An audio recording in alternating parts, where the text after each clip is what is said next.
कितने गृहस्थ लोगों के जीवन की चादर भी ज्यों की त्यों रहती है, दाग लगता ही नहीं। न कभी बीड़ी पिया, न चाय पीने की आदत, न कॉफी पीने की लत, न सिगरेट न शराब। जिंदगी बड़ी विचित्र है। सोचना आपको, रोते रोते जन्म हुआ है, सोते सोते बचपन की आधी उम्र निकल गई, खेलते खेलते बहुत सा समय गुजर गया, टेंशन करते करते जवानी बीत रही है, तनाव और स्ट्रेस, चिंता की चिता में जलते हुए बुढ़ापा गुजर रहा है। मनुष्य एक है, झंझट अनेक है। परिवार के जितने लोग हैं सबकी तरफ से इंजेक्शन लग रहे, इन्फेक्शन हो रहे, डायरेक्शन मिल रही, किसी तरफ से खुशियों के समाचार नहीं मिल रहे। कभी बेटी की तरफ से थोड़ा खुश हो जाते हो तो दामाद की तरफ से बुरे समाचार मिलते हैं कि दामाद देवता, अब देवता नहीं रह गए, अब दामाद देवता दानव बन गए, ड्रिंक लेने लग गए। ससुर सासू को टेंशन हो गई, एक ही लड़की थी, लाडली थी, प्यार से पली थी, रावण की पत्नी बन गई। बनाकर भेजा था राम की पत्नी, 2-3 साल लगे प्रोग्रेस होने में, राम की पत्नी अब रावण की पत्नी हो गई। दामाद रावण हो गया, ड्रिंक लेने लगा, ससुर की खुशियां खत्म होने लगी। आपकी खुशियां अनेक लोगों से जुड़ी हुई है।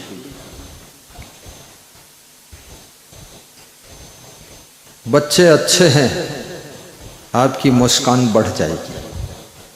बच्चे कमाऊ वीर हैं, आपकी खुशी बढ़ जाएगी। बच्चे मितव्ययी हैं, प्रेमी हैं, समझदार हैं, वफादार हैं, संस्कारी हैं, आप हर समय मुस्कुराते रहेंगे। एक 80 वर्ष की डोकरी बूढ़ी राजस्थान में बहुत हंस रही थी। कुछ दांत गिर गए थे, कुछ दांत लगे थे। मैंने पूछा, माता जी बहुत खुश हो? कहीं 5 उंगली घी में। तो हमने कहा बाकी जो 5 बची वो? बोले वो तेल में। तो हमने कहा क्या अर्थ है? बोले सब अच्छा ही है, लड़के खूब कमाते हैं, बहुएं दौड़ दौड़ कर काम करती, बेटी दामाद कुशल मंगल है, पोती पोता पढ़ने में टॉप है, और मेरे घर पर कृपा आपकी है, इसलिए बुढ़ापे में हंसती रहती हूं। जिनकी हंसी खुशी घट चुकी है, जिनकी मुस्कान विदा हो चुकी है, जिनके चेहरे से आनंद की चमक चली गई है, याद रखना उनके घर में उनसे जुड़ा हुआ कोई व्यक्ति ऐसा है जो उनको टेंशन का इंजेक्शन दे रहा है, इसलिए उनकी हंसी खुशी खत्म हो रही है।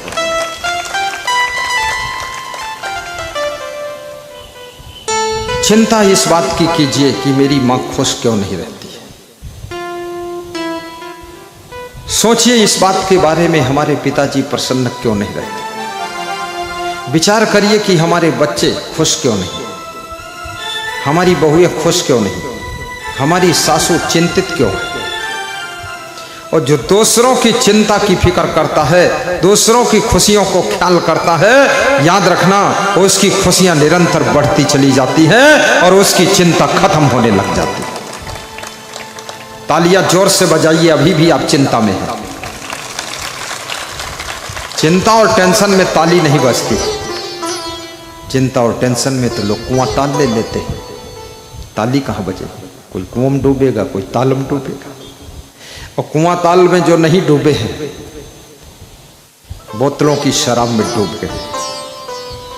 जितने लोग नहीं डूबे हैं नदियों के लहराते पानी में, और जितने लोग नहीं डूबे हैं कुओं के गहरे पानी में, जितने लोग नहीं डूबे हैं समुंदर के उछलते पानी में, उससे भी करोड़ों गुना ज्यादा डूब चुके हैं बोतलों के बंद पानी में, बोतलों के बंद पानी में। आपके घर में जब कोई व्यक्ति शराब में डूब जाता है, तुम चिंता में डूब जाते हो कि इस घर का क्या होगा, इसका भविष्य अच्छा नहीं दिख रहा है। और शराब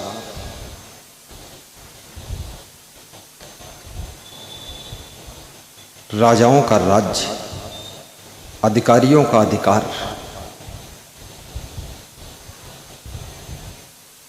नेताओं की नेतागिरी, मिनिस्टरों की मिनिस्ट्री,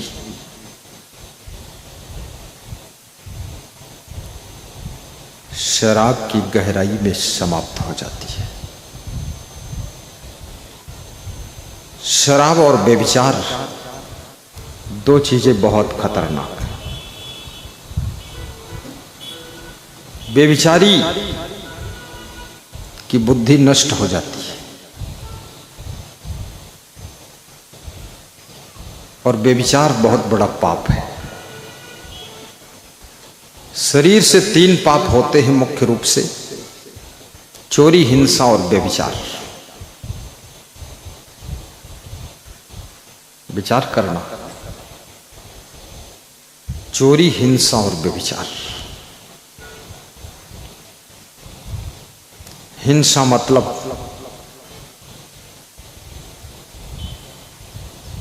किसी की हत्या कर देना,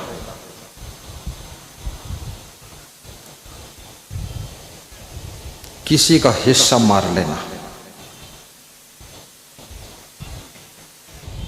किसी का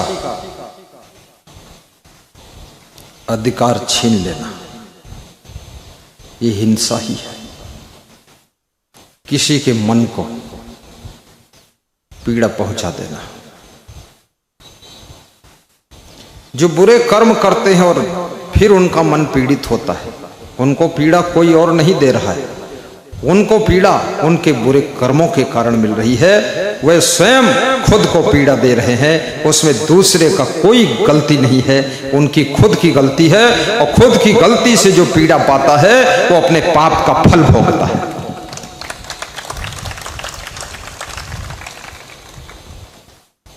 इसलिए चोरी मत करो। दुनिया में चोर बहुत, लेकिन किसी चोर के हाथ में केवल चप्पल ही लगते, किसी के चोर के हाथ में केवल बर्तन लगते, किसी चोर के हाथ में मोटरसाइकिल और गाड़ी लग जाती है, किसी चोर के हाथ में सोना चांदी लग जाता है। चोर चोर में भी भाग्य का अंतर होता है। और चोर कभी निश्चिंतता के सुख को नहीं प्राप्त करता है। चोर के अंदर हमेशा डर और भय लगा रहता है, कहीं पकड़ा ना जाऊं। और याद रखना, बिजनेस करोगे तो भी जितना तुम्हारे कर्म और भाग्य में है उतना मिलेगा, और चोरी करोगे तो भी उतना ही मिलेगा। इसे गलत तरीके से धन कमाना, धन तो कमा लोगे और उस धन से बेड भी खरीद लोगे, लेकिन बेड पर निश्चिंत नींद नहीं ले पाओगे। और अच्छे तरीके से जो धन कमाओगे उस धन से भले छोटी सी खाट खरीदो पर निश्चिंतता की निद्रा का सुख प्राप्त करोगे। बोलिए सद्गुरु भगवान की जय। हिंसा भी मत करो। धर्म के नाम पर कितनी हिंसा हो रही है। एक तरफ लोग गा रहे हैं ईश्वर अल्लाह तेरे नाम, दूसरे तरफ मजहब की लड़ाइयां हो रही है। तेरा ही नाम है ईश्वर और अल्लाह, तो अल्लाह बोलने वाले भी ईश्वर की जय बोलते। जब उसी का नाम है और ईश्वर की जय बोलने वाले अल्लाह की जय बोलते, लेकिन ये केवल कहने की बातें हैं। ईश्वर अल्लाह तेरे नाम, दिल के भीतर स्वीकार नहीं। दिल में लोग सोचते हैं अल्लाह अलग है, ईश्वर अलग है।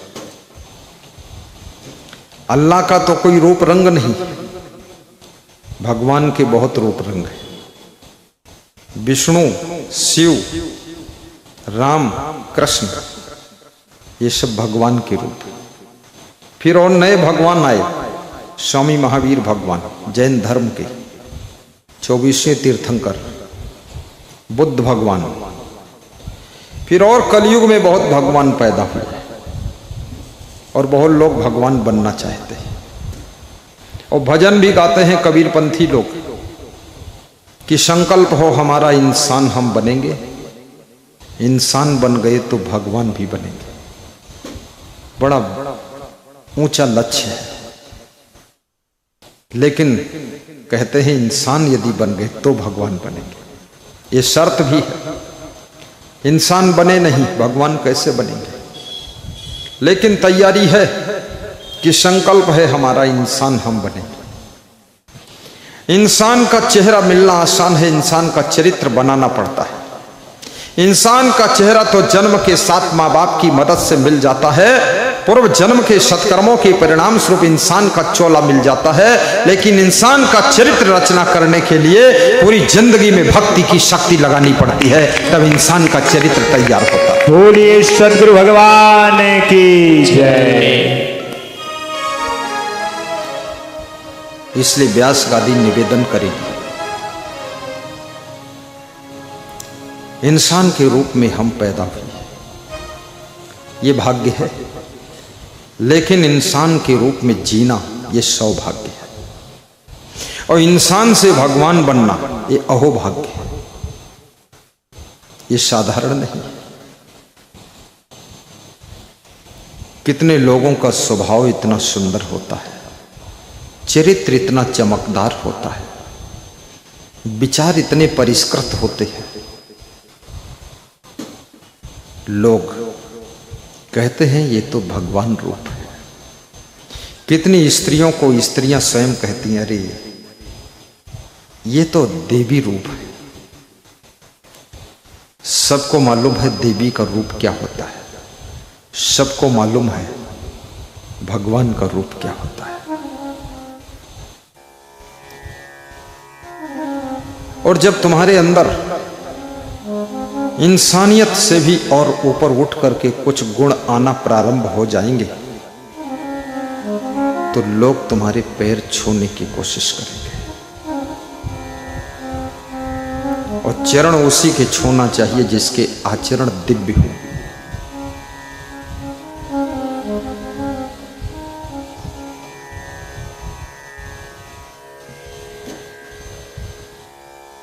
चरण छूने से बहुत कुछ मिलता है।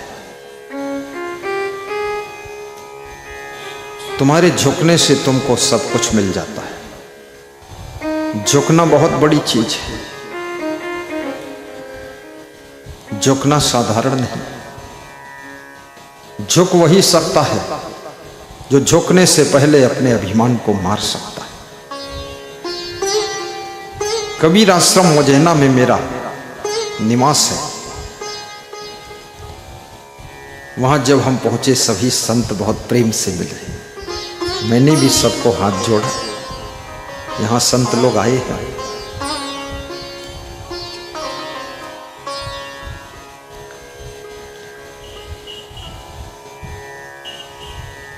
नम्रता मनुष्य की शोभा बढ़ा देती है।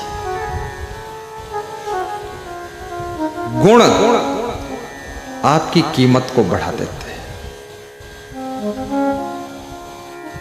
सत्कर्म आपके सौभाग्य के सूरज को चमका देते हैं। सभ्यता, शालीनता आपको महान बना देती है।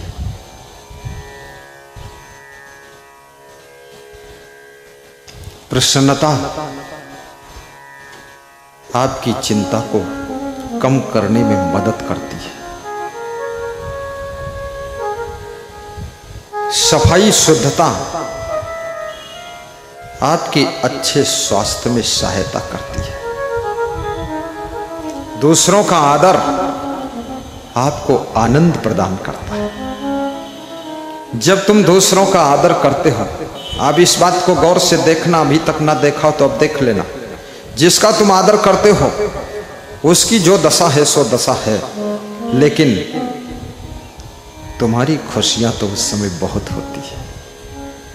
वो तो जो खुश है, लेकिन तुम बहुत खुश होते हो, तुम्हारा मन गदगद हो जाता है।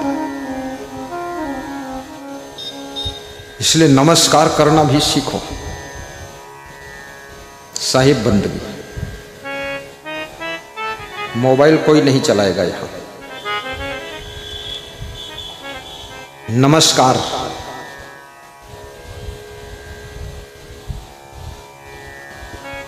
हमारे जीवन के आकार को सुंदर बनाने में मदद करता है। नमस्कार का भी चमत्कार है और चमत्कार का भी नमस्कार है। विनम्र